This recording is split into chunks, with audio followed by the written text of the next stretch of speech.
শীতকাল পড়তে না পড়তেই আমাদের চ্যবনপ্রাশের কথা মনে পড়ে যায়, যেটা সত্যিই সর্দি কাশির জন্য এবং হেলথের জন্য খুব ভালো।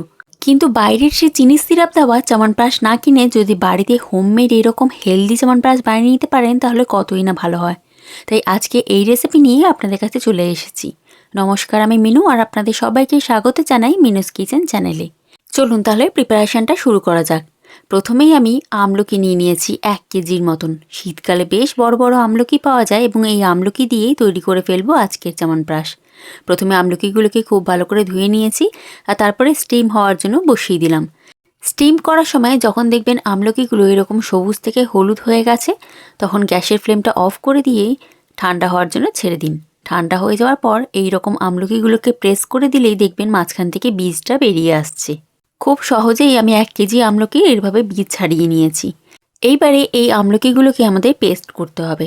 তার জন্য মিক্সিং গ্রাইন্ডারের মধ্যে প্রায় 2 বারের মতন সব আমলকিগুলোকে আমি এরকম একটা থিক পেস্ট তৈরি করে নিয়েছি।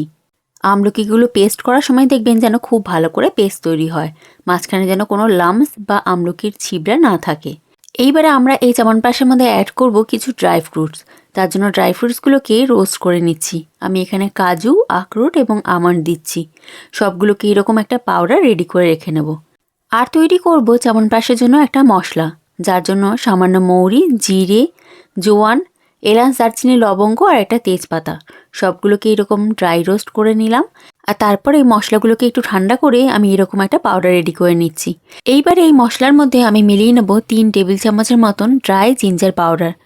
আর তারপরে দিয়ে দিলাম 1 টেবিল চামচের মতন গোলমরিচের গুঁড়ো। গোলমরিচ গোটা থাকলেও আপনারা ড্রাই রোস্ট করার সময় অ্যাড করতে পারেন।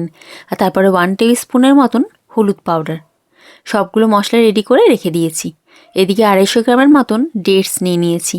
যেহেতু মিষ্টির জন্য আমি একটু ডেটস ব্যবহার করব, আর ডেটস তো হেলদিও, তাই জন্য এই ডেটসগুলোকে জলের মধ্যে মানে গরম জলের মধ্যে কিছুক্ষণ ভিজিয়ে রেখে দিয়েছিলাম। তার জন্য ডেটসগুলো একদম সফট হয়ে গেছে। তারপর ডেটসেরও এরকম একটা পেস্ট রেডি করে রেখে নিচ্ছি। এইবারে চলুন আমরা চ্যবনপ্রাশ বানানোর প্রিপারেশনটা রেডি করি। কড়াই গরম করে নিয়েছি আর 3 টেবিল চামচের মতন অ্যাড করে দিলাম দেশি ঘি। চ্যবনপ্রাশ বানানোর জন্য যদি দেশি ঘি জোগাড় করতে পারেন খুব ভালো হয়। আর তারপরে যে আমলকিগুলো আমি পেস্ট করে রেখেছিলাম সেগুলো ঘিয়ের মধ্যে খুব ভালো করে ভেজে নেব। প্রায় 10 মিনিটের মতন ভাজার পর যখন আমলকির জলটা একটু টেনে আসবে এবং ঘিটা খুব ভালো করে আমলকির মধ্যে মিলে যাবে, এর মধ্যে অ্যাড করে দিচ্ছি মিষ্টির জন্য গুড়। আমি এখানে মিষ্টির জন্য গুড় এবং ডেটস ব্যবহার করব। প্রায় 300 থেকে 400 গ্রামের মতন আমি এখানে গুড় অ্যাড করেছি। গুড় যখন পুরো গলে গিয়ে আমলকির সাথে খুব ভালো করে মিশে যাবে, তারপরে এখানে অ্যাড করে দিলাম ডেটসের পেস্ট আর ড্রাই ফ্রুটসের পাউডার। সবগুলো খুব ভালো করে মিশিয়ে নেব। যখন ড্রাই ফ্রুটস এবং ডেটস আমলকির সাথে খুব ভালো করে মিশে যাবে, তারপর এখানে মশলাগুলো অ্যাড করে দিচ্ছি। মশলার মধ্যে আমি কিন্তু কোনো নুন অ্যাড করেছিলাম না, তাই জন্য এখানে নর্মাল সল্ট এবং কিছু ব্ল্যাক সল্ট অ্যাড করে দিলাম। খুব ভালো করে এবার চালাতে হবে যতক্ষণ না পর্যন্ত পুরো জল টেনে সবগুলো খুব ভালো করে মিশে যাচ্ছে। প্রায় 10 থেকে 15 মিনিট চালাতে চালাতে রেডি আমাদের এই চ্যবনপ্রাশ। চ্যবনপ্রাশ এখন গরম আছে, তাই জন্য কালারটা এইরকম।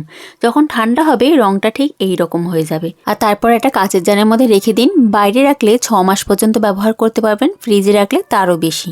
তাহলে বাড়ির তৈরি এই হেলদি এবং টেস্টি চ্যবনপ্রাশ এইবারে শীতে উপভোগ অবশ্যই করবেন। আমার এই রেসিপিটা আপনাদের ভালো লেগে থাকলে আমার এই ভিডিওটিকে লাইক অবশ্যই করে দেবেন এবং চ্যানেলটিকে সাবস্ক্রাইব করতে ভুলবেন না।